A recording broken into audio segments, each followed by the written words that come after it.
My name is Ingrid Newell. I'm 34 years old, and my family introduces me as still figuring things out.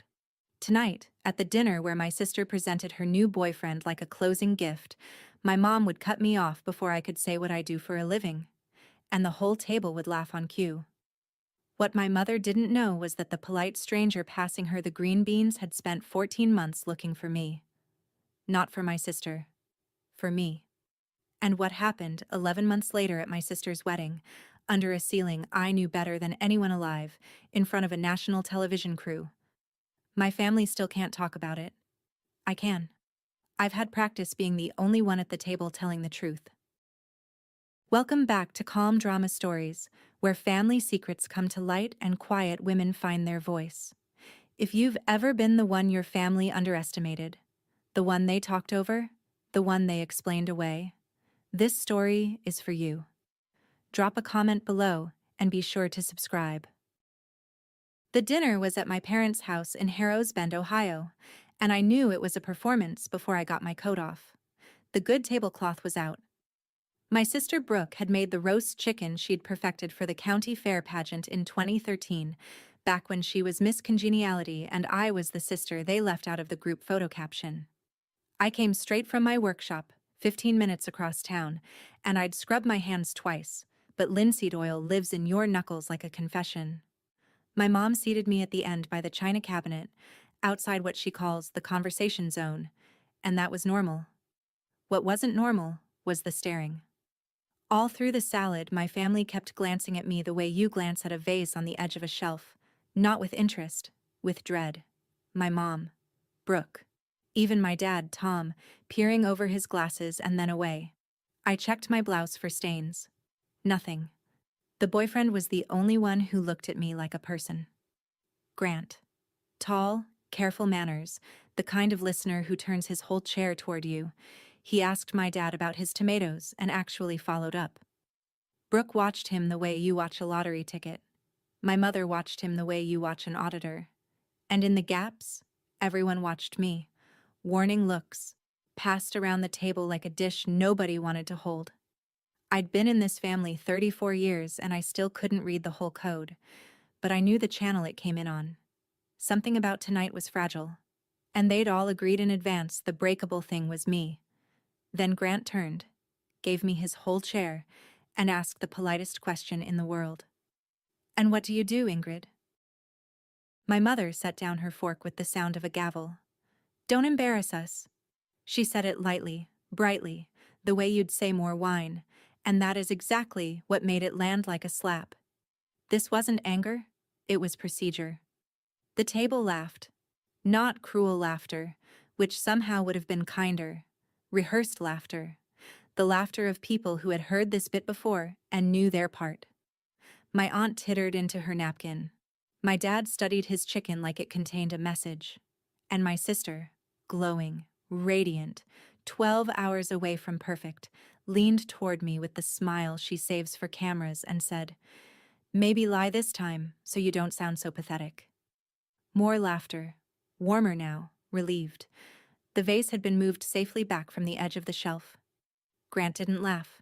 I noticed that even then. He looked from my sister to my mother to me, the way a man checks a room's exits. I sat there with my hands in my lap, and I did the thing I have done at that table since I was 22. I smiled. I counted to 10 the way I count strokes when I'm planing a drawer face, even pressure, no gouges. Any other year that would have been the whole story. Smile, pass the beans, drive back to the workshop, talk to the furniture. The furniture is more polite. But that afternoon, I had come off a scaffold under a church ceiling in Toledo, and my hands still smelled like 140 years of other people's patience, and something in me was tired in a brand new place. So I didn't just smile this time. I opened my mouth. "I'm a conservator," I said, in the same voice I use to tell clients their heirloom is older than they think. "I restore things people gave up on." That was all. Both true. Level as a workbench.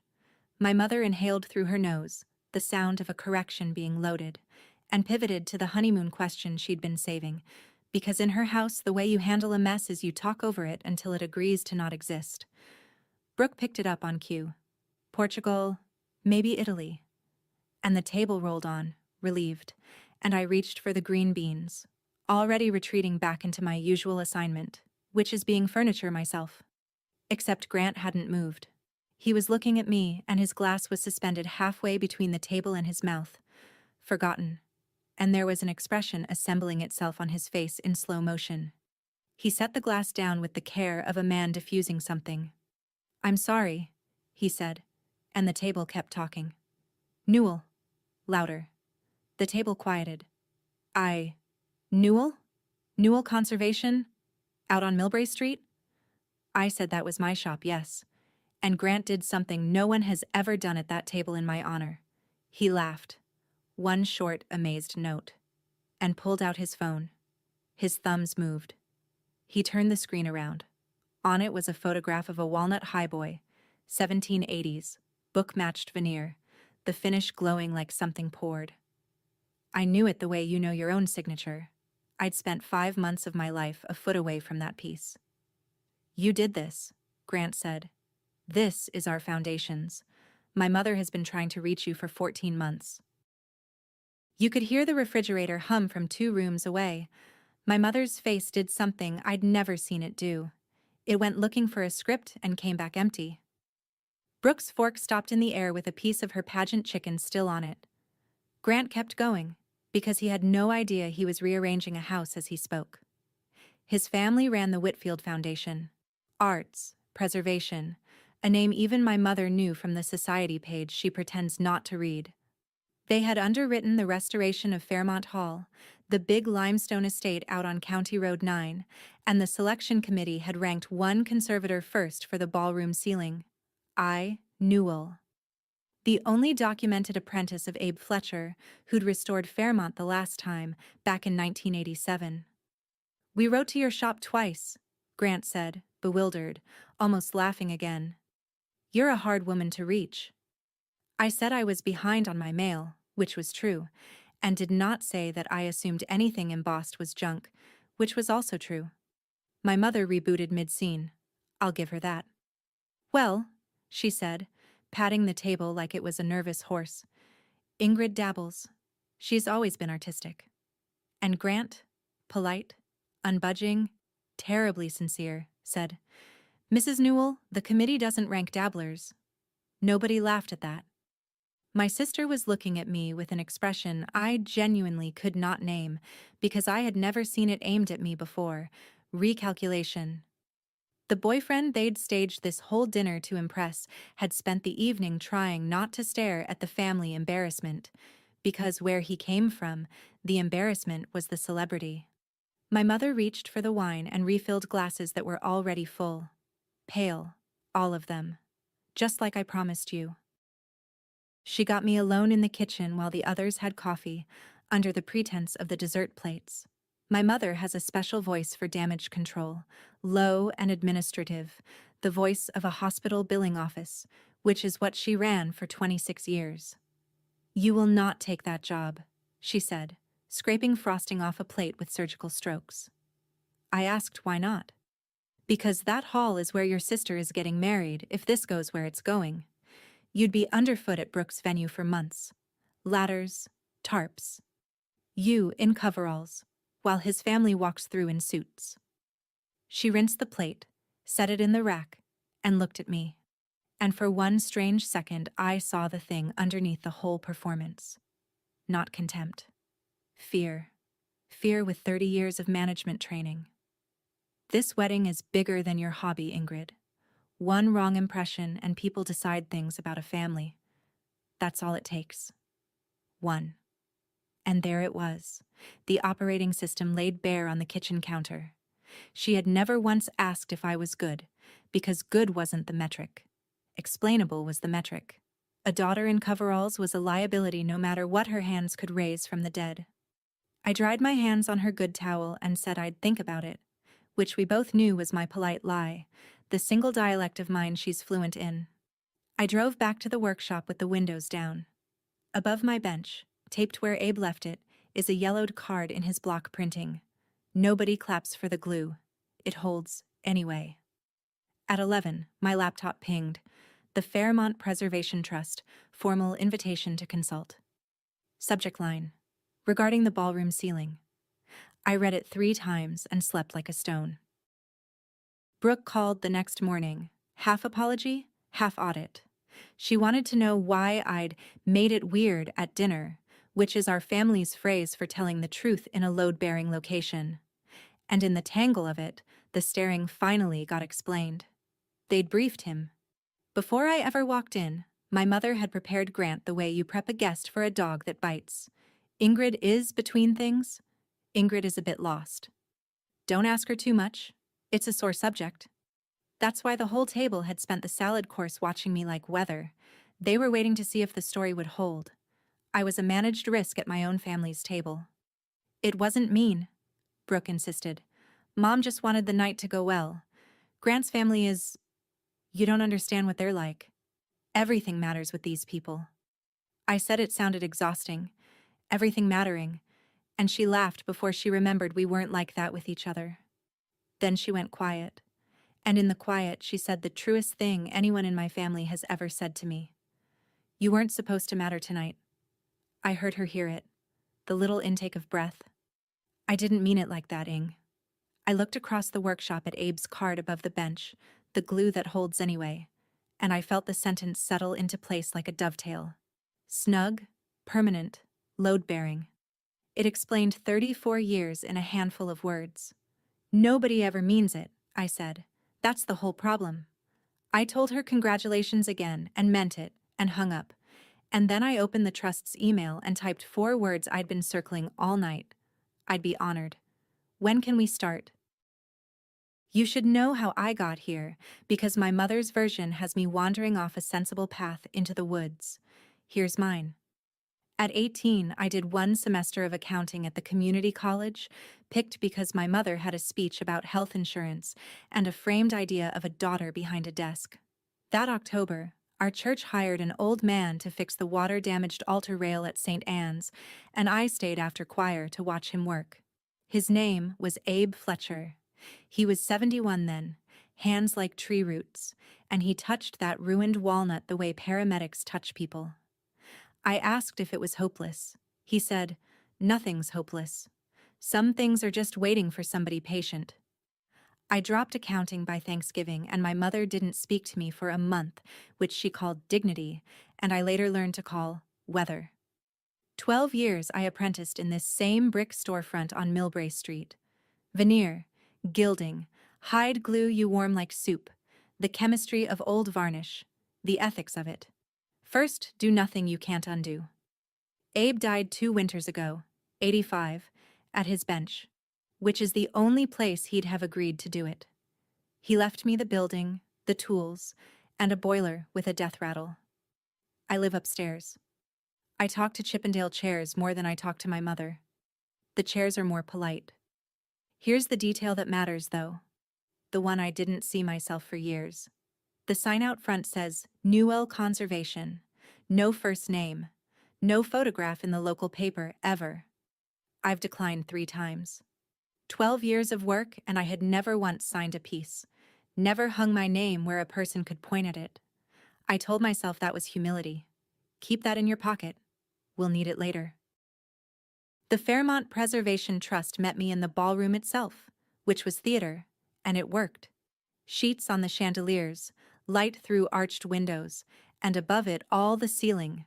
An 1897 mural, the 4 seasons wheeling around a painted sky, gray with a century of lamp smoke, water stained down the east corner like an old grief. My neck ached in the first minute, and I didn't care. The offer, ceiling and grand staircase, 9 months, $48,000 including materials. Fair money, honest scope, the job of my life. Then the trust director slid over the media addendum, a television series called Made to Last, national, the good kind, craftsmen and lighthouses and dying trades, had partnered with the restoration's funders. They'd film the progress and the finished hall, in use. Cameras, interviews. My mouth went dry in a way $48,000 couldn't fix. I asked for a personal carve-out. No on-camera interviews, Credit in text only. The director raised an eyebrow. Most contractors ask for more camera, not less. But she allowed it. And I signed with the fountain pen Abe left me, and if my hand shook, nobody said so. On the way out, a woman flagged me down in the parking lot. Mrs. Aldous, the retired librarian, gardening gloves, and no preamble. Ingrid Newell, I'm still cross with you, you know. I asked what I'd done. Last spring, we invited you to exhibit at the library, the history of local craft. We wanted your altar rail photographs. And you turned us down flat. Didn't even write back yourself. I stood there in the gravel with my contract under my arm. I had never received any invitation.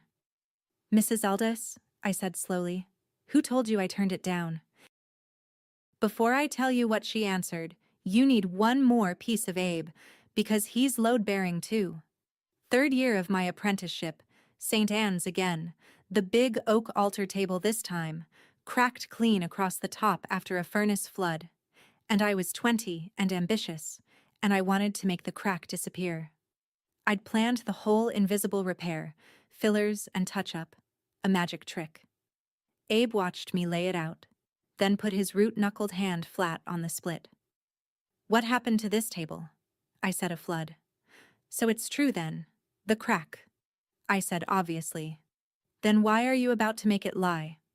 He showed me instead, a butterfly key, walnut against the oak, set proud where anyone could see. A little bow tie of new wood straddling the wound, stronger than the plank had ever been. People still touch it after services. The crack has held for 13 years. What he said while we clamped it is the closest thing I have to a religion. We don't hide the cracks. We make them strong enough to hold. I have applied that sentence to 1,100 objects. Chairs, cradles, a carousel horse, one entire church ceiling. Here is what I had never once applied it to, and I can see it now from this distance. Myself. My whole life in that family was an invisible repair. Sand yourself smooth, match the finish, vanish into the set. Don't be the crack in mother's tabletop. 12 years I gave other people's broken things their dignity back, and the whole time my own name was a split I kept puttying over. Mrs. Aldous was about to hand me the chisel that opened it. She looked at me funny in that parking lot and said, "Why, your mother, dear, she answers for you." I'll come back to Mrs. Aldous because I made myself verify before I let it become true.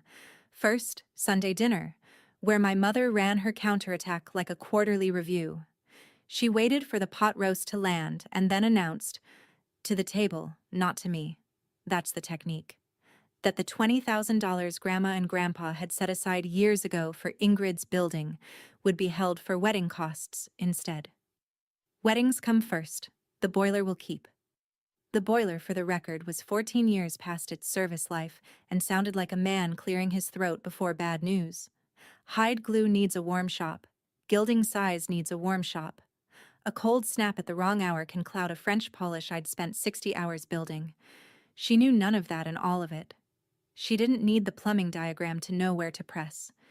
And then the second barrel, delivered with a smile to the gravy. Hensley's Accounting is hiring, by the way. A real desk. Something I can say out loud at church when people ask about you. There it was again, her one commandment. Be sayable. I did not fight at the table. You don't win at her table. The table is hers. I did the math on the drive home instead. 48,000, minus materials, minus 9 months of living. The Fairmont job would carry the shop, but not a new boiler too. So I picked up night work, French polishing dining sets for a furniture store in Toledo, 10 to 1 in the morning, 3 nights a week. Days under a painted sky, nights buffing shellac in a warehouse. You want to know what a woman's worth in my family? Check what she's allowed to freeze for. Now, Mrs. Aldous. She forwarded me the email chain that week, apologizing for the fuss, and I sat at my bench and read my own obituary in my mother's prose. The library's invitation, sent to my old contact address, my parents' house, from back when I was an apprentice and had no address of my own. And the reply, from my mother's account, polite as a sympathy card. My daughter is no longer working in this field. Please remove her from your list and do not contact her again. No longer working in this field. I checked the date. It was the same month I'd finished the carousel horse for the county museum. She'd seen it in the paper, uncredited, and asked why I wasted my light on other people's junk. Mrs. Aldis, bless her card catalog of a memory, recalled at least 2 other approaches over the years: a historical society talk, a school career day. Same address, same answering service.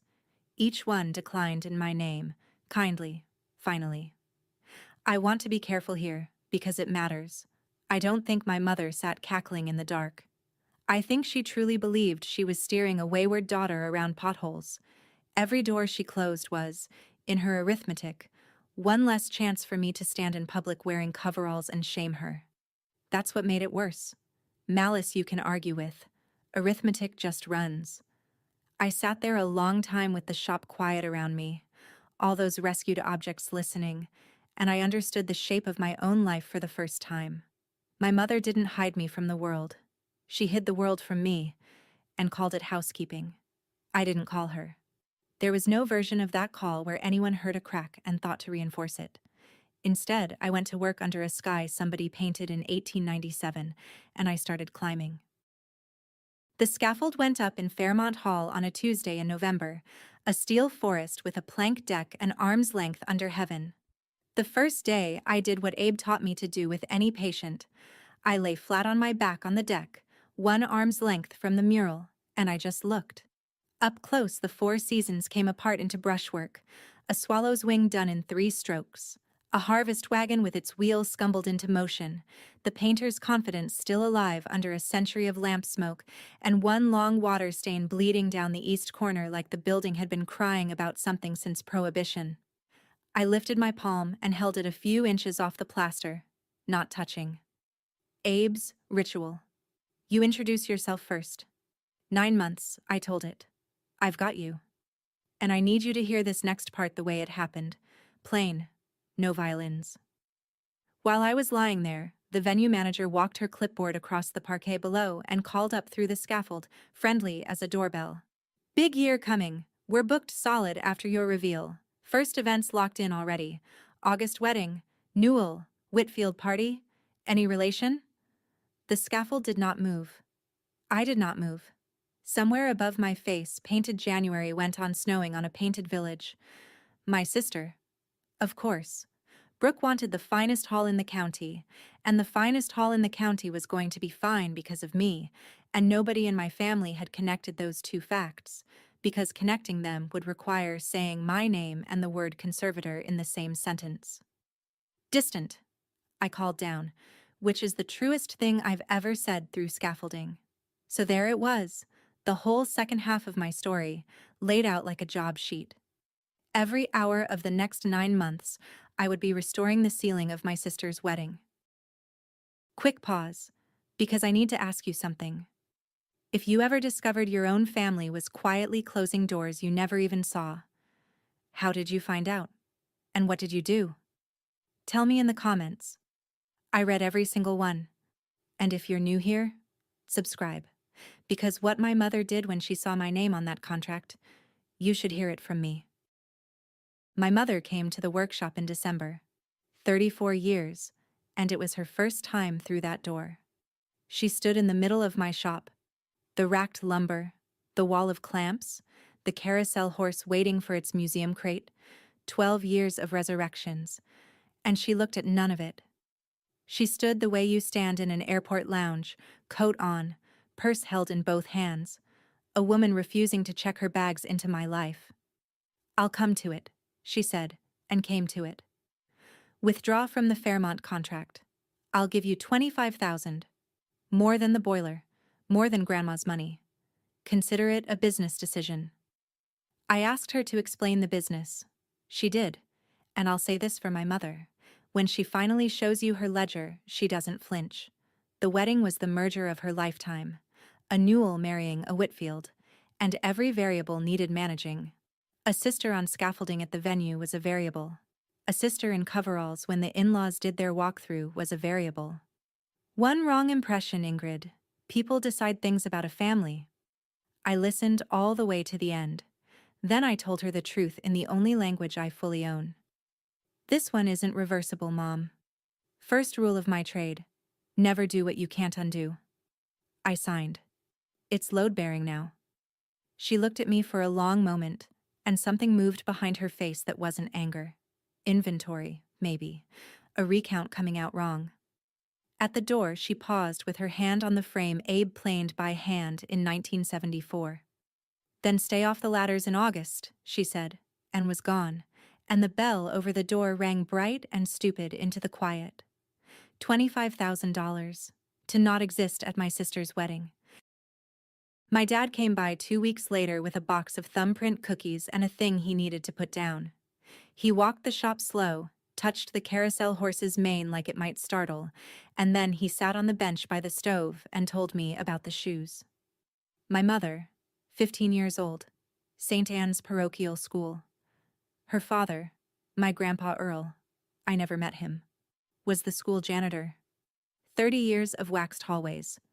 And the mothers at pickup, the ones with sedans, used to do a bit when Sandra walked past. They'd drag their shoes on the floor, that squeak of a mop, just loud enough. Girls in her class picked it up. Squeak when Sandra answers in history. Squeak when Sandra wins the spelling ribbon. Her shoes had newspaper in them one whole winter, my dad said, looking at his hands. She showed me once when we were courting, and then never again. Made me swear. He took a cookie he didn't eat. The day you told her you were quitting accounting for furniture, she cried in the garage where you couldn't see. Not because she thinks the work is beneath anybody, Ing. Because she spent 40 years getting the squeak out of this family's floors, and you walked back onto the wax on purpose. We sat with that. The stove ticked. It doesn't make it right, he said finally, which was the bravest sentence of his marriage, but you should have the whole ledger. Then he asked me not to tell her he'd told me, and he went home to her, the way he always goes home to her, and I sat alone with the cookies and a brand new problem. It is so much easier to fight a villain than a wound wearing your mother's coat. The wedding invitation arrived in March. Heavy creamstock, Fairmont Hall pressed into it blind, which meant I could feel my own job under my thumb like Braille. Beautiful thing. And behind it, 2 days later, the phone call with the terms. My mother's list voice. The Whitfields would be hosting relatives from 3 states. The photographer was booked for the walkthrough. And I would attend. She was glad I'd attend, she said. And I believe she was, as Brooke's sister who was between jobs. It's simpler, Ingrid. One evening. You'll say you're between jobs. Don't embarrass us twice. Twice. I stood in my shop with the phone against my ear, looking at the wall where 12 years of other people's treasures had gotten their names back, and I want to be honest with you about the pull of it. Every family has a currency, and mine pays in one coin, being no trouble. I had been rich in it my whole life. All I had to do was stay rich one more evening. Instead, I looked at the RSVP card with its 2 little boxes and its blank line for names, and I wrote, in the good ink, in my steadiest lettering, Ingrid Newell, conservator, Fairmont Hall. Attending. No +1, no explanation. Just the truth. In a single line. I walked it to the mailbox on the corner that same hour so I couldn't reconsider, and when the lid clanged shut, it sounded exactly like a mortise chisel seating home. There are cuts you can steam out, and cuts you can't. I stood on the corner in the March wind and understood, calmly, both fully, that I had just made the second kind. My mother received the truth by mail. She did not call. Her silence had a size to it. The next months I can give you in strokes, the way the mural painter gave the swallow its wing. Winter. Night shifts at the furniture warehouse, buffing shellac until 1 in the morning, sleeping 5 hours, then up the scaffold by 8. Spring. The water stain in the east corner surrendered inch by inch. Under it, a painted harvest girl nobody had seen clearly since before my grandmother was born, came back with dirt on her feet, and a smirk the painter absolutely meant. I logged every solvent, every retouch, in the bound journal Abe kept his in. Some nights I fell asleep up there on the deck, flat under a sky that was slowly remembering it was blue. And every few weeks, the funders visited. That is how I met Vivian Whitfield, Grant's mother, chair of the foundation, a woman my mother's age who wore quiet like other people wear jewelry. First visit, she climbed the scaffold ladder in her good suit without being invited, lay down flat on the deck beside me without being asked, and studied the harvest girl for a full minute. "Sturgeon glue?" she said finally. "Isinglass for the flaking," I said. She nodded the way examiners nod. No small talk about my clothes, no translation of me for the donors. She asked about consolidants the way other people ask about weather, and listened to the answers. On her third visit she said, conversationally, "Sealing ward. You're the bride's sister. I put it together from the trust paperwork." A pause. One brush stroke long. "Odd. Your family told us you were between jobs." I kept my eyes on January. "I'm never between jobs," I said. "Just between thank yous." Vivian Whitfield laughed exactly once, like a door unsticking, and from that day forward there were 2 women in the county who knew precisely what I was worth. In June, the producer from Made to Last came to schedule the finale segment, a kind man with a gray ponytail and a scheduler's ruthlessness. The series wanted the hall alive, not velvet ropes, but the room doing what it was restored to do. The first event on the books after final inspection was the August wedding, and the Trust's media clause covered venue events. He was already talking crane shots. I reminded him of my carve-out. No personal interviews. He didn't argue. He did something worse. He was honest. "We'll respect that, Ms. Newell, but understand what it means. We film the ceiling either way. The story airs either way. Your name is in the trust documents and the credits. That part isn't yours to hide anymore. The only thing you control is whether the person in the story is a name on a black screen or a woman standing under her own work." He let that sit, then added gently the sentence that followed me around for a month. "In my experience, when the subject won't speak, someone else always will. Stories don't stay unnarrated, they just change narrators." I climbed back up the scaffold after he left and lay under the finished spring quadrant, and for the first time the silence up there didn't feel like sanctuary. It felt like a draft coming through a joint I'd never sealed.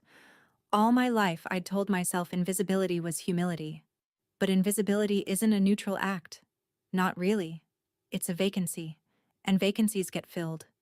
My mother had been narrating me for 34 years to librarians and historical societies and future in-laws, and I had held the ladder for her by saying nothing.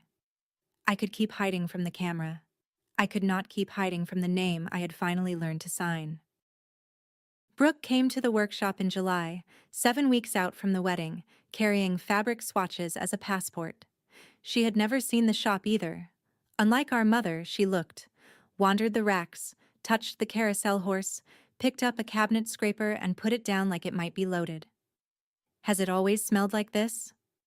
"Linseed and hide glue," I said. "Since 1974. She circled a while, swatches forgotten, and then she sat on Abe's stool and came apart a little, in the contained way pageant girls are taught. "The Whitfields were lovely," she said. That was the problem. Lovely in a language she was still learning. They talked about board seats and Basel and provenance, and she'd nod and file words away to look up in the car. Mom had the wedding scheduled down to the minute, including, she laughed wetly, a family photo slot timed for when the film crew broke for dinner. "She thinks of everything." Then she looked around my shop, at 12 years of patient repairs, and said the thing she'd actually come to say. "You're lucky, Ing. Nobody expects anything from you." She meant it kindly. That's the worst part. I handed her back her swatches and said, as gently as the truth allows, "That's not luck, Brooke. That's a sentence. I've just finished serving it." She left with wet eyes and perfect posture, and at the door she stopped. And for a second I saw the 8-year-old who used to hide in my room when our mother's disappointment went looking for a target. "The film crew," she said. "Mom got their dinner break in writing. She planned around you, Ingrid. She always plans around you." The door closed. The bell rang. 7 weeks out, and both of us finally knew the seating chart. We struck the scaffold on the first Friday in August, and Fairmont Hall got its sky back. I wish I could hand you what the room did that evening. Late sun through the arched windows, and 129 years of lamp smoke gone, and the 4 seasons wheeling overhead in the colors the painter mixed the year my great-grandparents were children. The trust director stood in the middle of the parquet and forgot to finish her sentence. The inspection passed without a note. And then 2 men from the trust did something I hadn't requested and couldn't prevent. They mounted a small bronze plaque by the ballroom door, per foundation policy, the same policy that credits architects and dead painters. Ceiling and staircase restoration, Newell and Studio, 2026, 4 inches of metal. My name, in public, at the scale of 2 fingers. I stood in front of it longer than I will admit to you, and I thought about a sign with no first name, and a career of last pages, and I felt the plaque doing something no therapy had managed. It made the work exist in the same world as me. That's when I heard heels on parquet. My mother, with the wedding planner, doing their walkthrough. She saw me, saw the plaque, and read it the way you'd read a lab result. For a moment, nothing on her face moved at all. Then she turned to the planner with her hostess smile and said, indicating the doorway, indicating my name, "A potted fern would soften this corner, don't you think? Something tall." The planner made a note. My mother walked on into the sunlit hall her daughter had raised from the dead, trailing a to-do list, planning her fern. The night before the wedding, I had a legitimate reason to be in the hall. Final humidity check, contractor's privilege. And I used it the way people use churches after hours. The maintenance deck rolls along the cornice. I lay on it one last time, a foot under my finished sky, and I talked to the ceiling the way I used to talk to Abe, which is to say, quietly, and expecting better answers than I deserve. Tomorrow the room would be full of Whitfields and Lilies and a film crew, and somewhere in the middle of it, my family's version of me and my own version were going to occupy the same 100 feet of parquet for the first time. "We don't hide the cracks," I said to Painted January. "We make them strong enough to hold." So I set my terms, plainly, the way you set a clamp. I would go as a guest and a sister, and I would be glad, genuinely, because Grant is a good man, and Brooke under all the pageant lacquer is my sister. I would not perform, I would not campaign, I would not stand in front of any camera on purpose. But if the truth walked up and asked me a direct question, I was done lying to its face. That was the whole boundary. It fit on an index card. It had taken me 34 years to draft. I climbed down, locked up my kit, and my phone buzzed in the dark hall. The producer. "Looking forward to tomorrow. Heads up. Someone from your family called the network this afternoon. Introduced herself as the family spokesperson. Wanted to preview our questions." I stood under the ceiling with the phone glowing in my hand. Of course she had. Narrators don't retire. They have to be replaced. The producer had declined her, politely and completely. Network policy, no third-party approvals, and per the transparency clause he was obligated to tell the trust's contractor about the contact. Meaning me. My mother had called a national television network to manage my footage, and the only thing she'd accomplished was making sure I heard about it with time to think. There's a lesson in there about control, but she wasn't taking my calls to hear it. Wedding morning was blue and merciless, the kind of August day photographers pray to. My phone lit up at 9. "Brooke. Just keep it vague tonight, Ing. Please, just tonight." Vague. The family's word for me, in the end. Not a lie, exactly. A soft focus, a fern in front of a plaque. I typed and deleted an answer 4 times, then sent the only thing that was true and kind at the same time. "I'll be exactly your sister. Promise." I put on the sea glass green dress, the only thing I own that has never been within 10 feet of a shellac pot, and I looked in the mirror over Abe's wash basin. Not between jobs. Not a bit lost. A woman with 9 months of a ceiling in her shoulders, and her own name freshly cut into bronze, going to a wedding where the script called for her to be scenery. My mother had a plan with a fern in it, and a photo slot timed to the crew's dinner break. The network had a plan with a crane shot in it, and I had an index card. In my trade, when two forces pull a joint in opposite directions, the joint doesn't get to stay neutral. It holds, or it opens along the oldest crack. I drove to my sister's wedding to find out which I was. One question, while the guests are being seated. If stepping into the light would cost you the only version of your family that was ever kind to you, do you still step in? Answer me honestly, down in the comments, because in about 10 minutes of this story, that question stopped being hypothetical for me, in front of 180 people. Here's what I'll say about my sister's wedding, and I say it without a gram of irony. It was beautiful. The hall was drowning in white lilies, the quartet was good, and when Brooke came down the grand staircase, my staircase, every baluster of which I had cradled like a patient, even I forgot the staircase. She was radiant, and Grant looked at her the way Abe used to look at unrestorable pieces that got restored anyway, and I cried actual tears into an actual monogrammed napkin, because she is my sister, and I am not made of shellac. My mother ran the event like a conductor, and I'll give her this forever. She was magnificent. Every transition greased, every great-aunt shepherded, every variable managed, almost every variable. Because through the ceremony and into the reception, quietly, on long lenses from the gallery, the made-to-last crew was filming the room being alive. And the room, my room, was performing over all our heads. Guests kept looking up. You could watch it travel table to table, the little upward drift of chins, Whitfield cousins from 3 states asking each other who, and somewhere behind the cake table there was now a bare bronze plaque. Because at 4 that afternoon, I'd been told, a woman from the trust had moved a potted fern and asked the venue manager, in writing, that it stay moved. Vivian Whitfield raised her champagne to me across 40 feet of parquet, a toast the size of a secret. And I watched the producer notice that toast, track it back to me, and check his watch against the light. The dinner break my mother had negotiated was in 20 minutes. The segment, I understood with total clarity, was not. He came to my table between the toasts and the cake, crouched by my chair, and kept his voice in the range meant for confessionals. Lights in 10 minutes, one segment, the restorer under the restored ceiling. The trust had confirmed to the network that I was in the room. One sentence, Ms. Newell. You can decline and we shoot the ceiling without you, but I'd be lying if I said it would be the same film. I opened my mouth, and a hand closed on my elbow, warm, manicured, absolute. My mother, smiling her hostess smile at the producer. Excuse us, she's needed for family photos, steering me through a service door into the back hallway by the kitchen, where the flowers give way to fire extinguishers and the truth of any venue lives. She turned to me, and the smile fell off like a price tag. Not tonight. Don't embarrass us.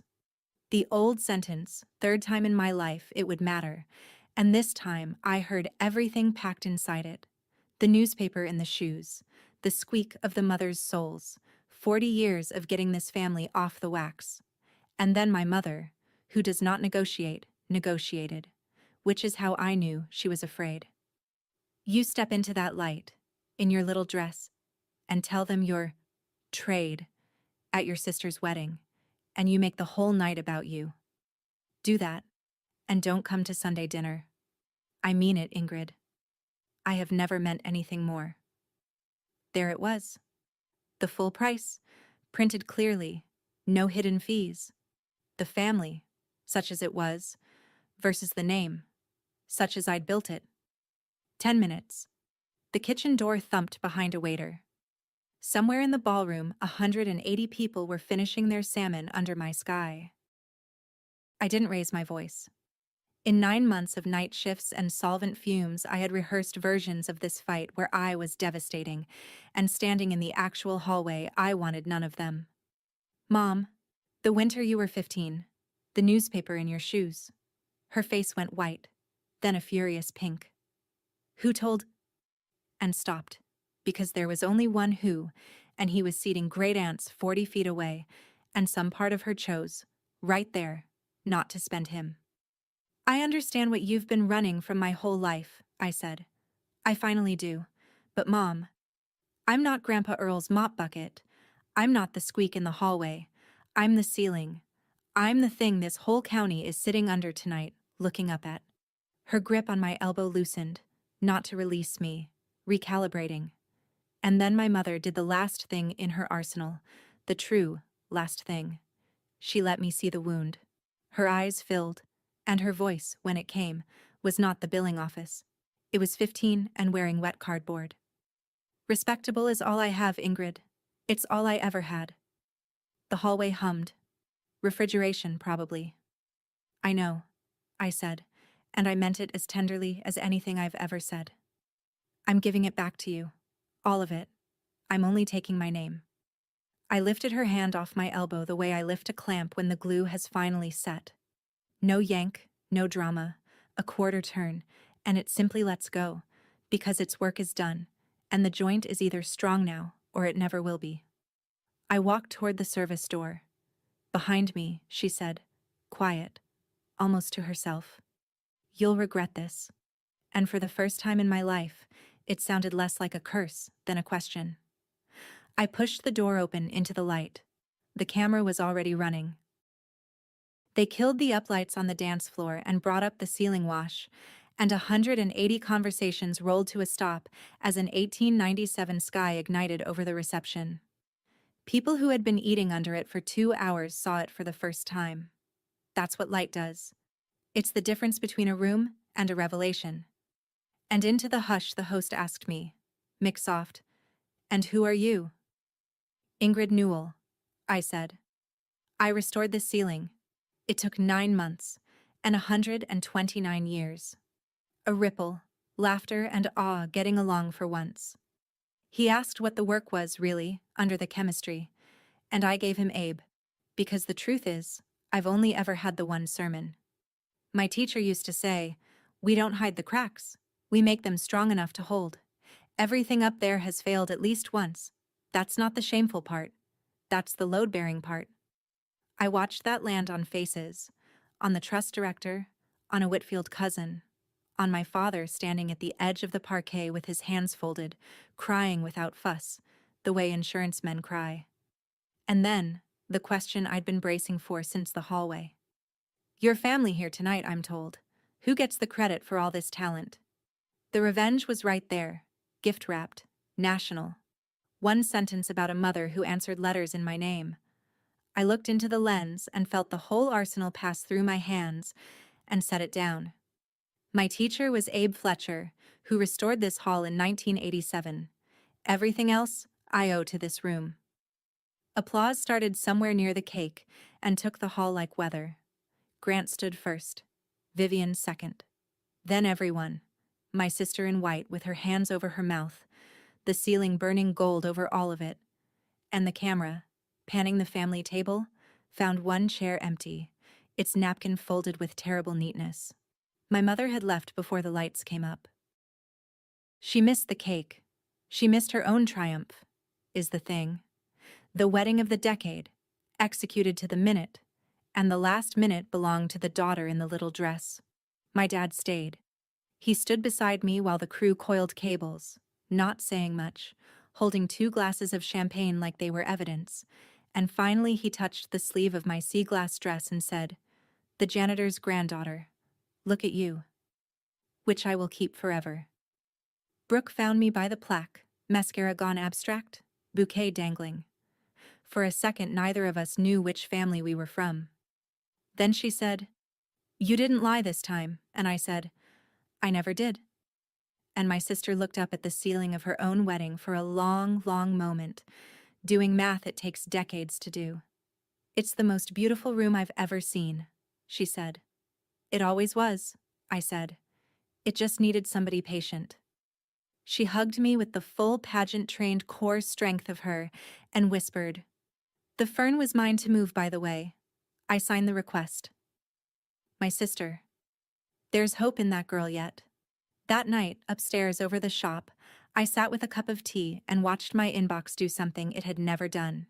4 museums, 2 churches, an auction house, a query from a university program, all before midnight, and one text from my mother, time-stamped 9:41, which I will translate for you into fluent Sandra. It said, "The plant would have looked better." I laughed alone in my kitchen until the kettle joined in. I didn't answer. Some joints you leave unclamped and let the wood decide. I had spent 12 years restoring other people's names while hiding mine like a crack. That part of the story aired tonight, and it was over. The segment aired in the spring. 11 minutes of a ceiling and 40 seconds of a woman in sea glass green telling the truth about cracks. Here's the aftermath, measured, because I don't deal in miracles. The shop is booked out 3 years. I hired 2 apprentices. One of them left a finance degree half-finished to learn hide glue. And when her mother called the shop to ask if I was serious, I said, "Ma'am, nothing's hopeless. Some things are just waiting for somebody patient," and heard my own life click shut like a well-cut joint. The boiler is new. I paid for it myself, which matters to me in a way accountants would understand after all. My family did not collapse, because families like mine don't collapse. They rebrand. My mother goes to the same church, sits in the same pew, and tells the same women, I'm reliably informed, that her daughter works with museums. The fern is not mentioned. The wedding is described as featured on national television, with the source of the featuring left gracefully vague. The force my mother serves didn't die at that wedding. It never dies. It just updates its slogans. What changed is smaller and bigger than that. It doesn't run me anymore. Sunday dinners went on without me, and the strangest discovery of my year was that I wasn't hungry at that hour. My dad comes by the shop every other Wednesday. He drinks his coffee in the good chair, learns the names of glues the way other men learn ball players, and never once tells me what my mother says about the broadcast.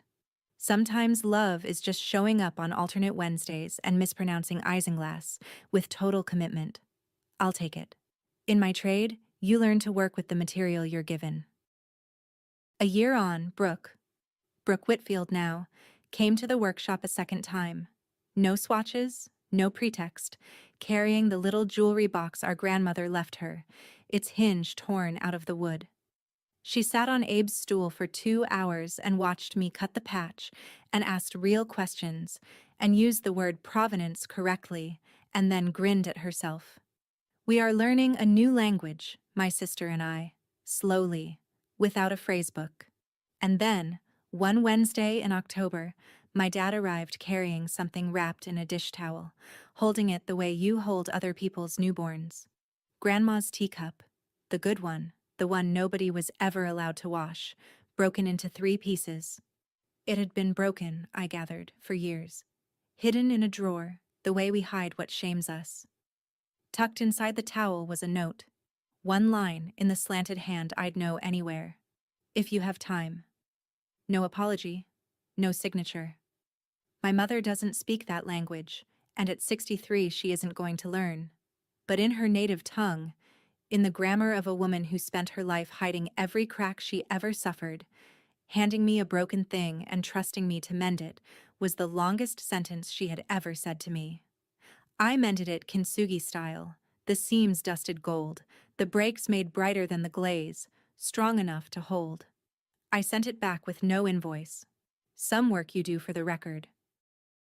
I'm Ingrid Newell, 35 now, and this year when strangers ask what I do, there's a bronze plaque, a broadcast, and a booked calendar that answer before I can. But I answer anyway, out loud, first person, every single time. If I've learned one thing worth the price I paid for it, it's this. You can spend your whole life waiting for your family to say your name right.